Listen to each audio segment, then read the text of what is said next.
সবার একটা ব্যাংকে বুঝতেই পারছো প্রাইভেট ব্যাংকের জব একটা মানে ওটা একটা আকর্ষণীয় ব্যাপার ছিল। তো সব ও বললো ঠিক আছে তুমি যেটা ভালো মনে করে করো, কিন্তু বাকিরা আমার বন্ধু বান্ধব অন্য আত্মীয় স্বজনরা বলে তুই ভুল করছিস, রান্না আবার একটা শেখার বিষয় হলো, মানে এরকম করে, এবং আমাকে এটাও শুনতে হয়েছে আর এগুলো তো বাড়িতে বুয়ারা করে। বিশ্ববিদ্যালয় সেই সময়কার কথাগুলো শুনি, আমরা জেনেছি যে বিশ্ববিদ্যালয়ে পড়াকালীন মানে পড়ার পরে চাকরি হয়েছিল ব্যাংকে, কিন্তু সেটা ছেড়ে আজকে রূপ বিশেষজ্ঞ রন্ধনশিল্পী হয়ে প্রথমে রন্ধনশিল্পী হই, তারপরে আসলে আমি যখন অনার্স পরীক্ষা দেই তো আমাদের সময় ইউনিভার্সিটিতে কিন্তু আমার যে ব্যাচ ছিল আমাদের 60 জন 60 ছিল আমাদের স্টুডেন্ট, তার মধ্যে আমরা মাত্র 20 জন মহিলা ছিলাম, মেয়ে ছিলাম। সেটা কি চট্টগ্রামে ছিল? চট্টগ্রামের বিশ্ববিদ্যালয়, এবং অনেক কষ্ট করে যেতে হতো আমাদের, বাস ট্রেন রিক্সা সব কিছু করে যেতাম, আবার কষ্ট করে আসতাম। তখন আমি ওই ইউনিভার্সিটি থেকে এসে একটা কথাই বলতাম যে মেয়েটা মানে চিটং ইউনিভার্সিটি থেকে পাশ করবে তার পৃথিবীতে কোথাও চলতে কোনো অসুবিধা হবে না, কারণ তাকে এত কিছু ফেস করতে হতো ওই সময়টাতে। আর অ্যাকচুয়ালি আমি যখন অনার্স কমপ্লিট করলাম তখন আমি একটা ইন্টারভিউ দিই ব্যাংকে, তখন আমি মাস্টার্স পরীক্ষা দিই। তো মেয়েরা তো তখন যেতই না এই প্রফেশনে, তা আমার হয়ে যায়। তো ওই সময়টা আমার একটা গ্যাপ থাকে 3 মাসে, তখন আমি একজন রান্না শেখাতেন, আমার মায়ের ফ্রেন্ডের মেয়ে ছিলেন, ওনার হাজবেন্ড উনি উইডো ছিলেন, হাজবেন্ড মারা গিয়েছিলেন, তো উনি ওখানে সব কিছু শেখাতেন, বেকিং শেখাতেন, তারপর ডেজার্ট শেখাতেন, সেলাই থেকে শুরু করে ওনার সপ্তাহে 6 দিন উনি ক্লাস করাতেন, একদিন উনি ব্রেক নিতেন। তো যখন আমার ব্যাংকে চাকরিটা হয় তখন ওই সময় তো অনেকে আমার স্যালারি ধরা হয়েছিল কত মনে হয় 5,000 টাকা এরকম ধরা হয়েছিল। আর আমি যখন ওনার কাছে গেলাম উনি সকালে একটা ব্যাচ করাতেন, মানে বিকেলে একটা ব্যাচ করাতেন, তো পার হেড উনি 500 টাকা করে নিতেন ওই সময়। তো ওনার ইনকাম তখন আমি হিসাব করে ফেললাম উনি মাসে 50,000 to 60,000 টাকা ইনকাম করেন সেই সময়। তখন আমি বললাম আমি চাকরি করবো না,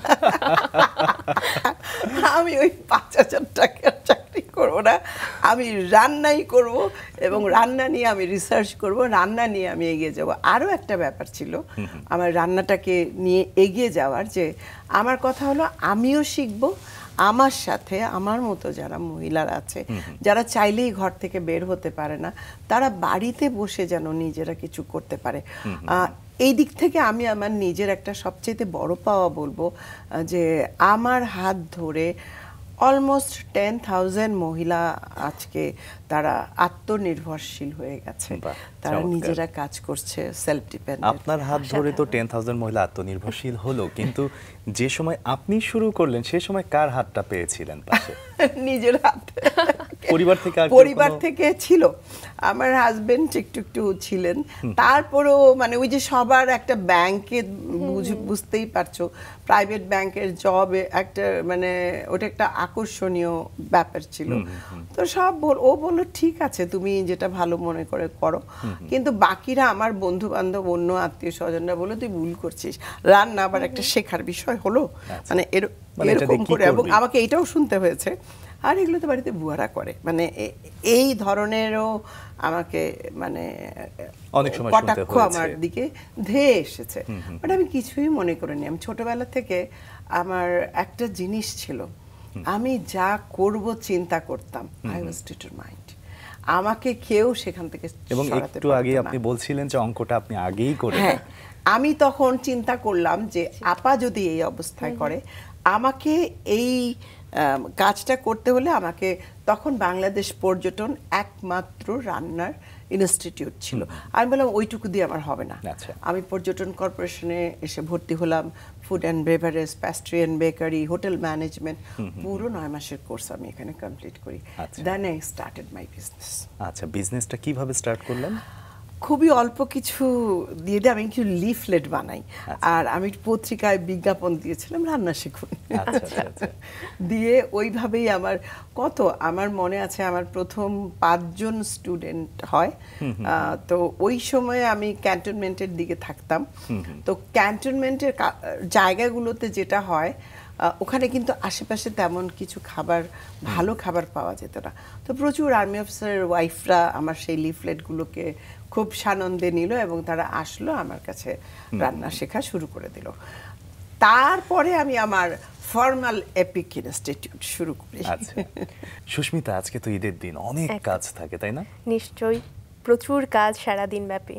এবং আমরা আজকে এমন একজনকে পেয়েছি যে কিন্তু আমাদের এই কাজগুলো অনেক সহজ করতে পারে। একদমই তাই। তুমি কি কিছু শুনতে চাও, কোনো স্পেশাল টিপস নিতে চাও? অবশ্যই, যেহেতু আজকে আমাদের মাঝে বিশেষজ্ঞ উপস্থিত আছেন, বিশেষজ্ঞের পরামর্শ জেনে নেওয়ার এই সুযোগটা আমি হাতছাড়া করতে চাই না একেবারে। চলো আমরা শুনি। ম্যাম, আপনার থেকে একটু জানতে চাই যে ঈদের দিনে সবার একটা খুব চিন্তা থাকে যে এত মাংস, সেটাকে ঠিক মতন সংরক্ষণ করা, কি করে সংরক্ষণ করলে বেশি দিন টাটকা থাকবে? অবশ্যই আপনার থেকে একটু জানি। প্রিজারভেশনটা খুব ইম্পর্টেন্ট। একটা ফুড কিন্তু তুমি কি করছো, তোমার শরীরটাকে সুস্থ রাখার জন্য কিন্তু আমরা খাবার খাই, এটাকে আমাদেরকে মাথায় রাখতে হবে। তো ওই খাবারটা যদি কন্টামিনেটেড হয়ে যায় তাহলে কিন্তু আমরা অসুস্থ হয়ে যাই। সেই জন্যই আমি বলবো কোরবানি ঈদের প্রচুর মাংস আসে, ওই মাংসগুলোকে ছোট ছোট কন্টেনারে করে রাখা উচিত ডিপ ফ্রিজে।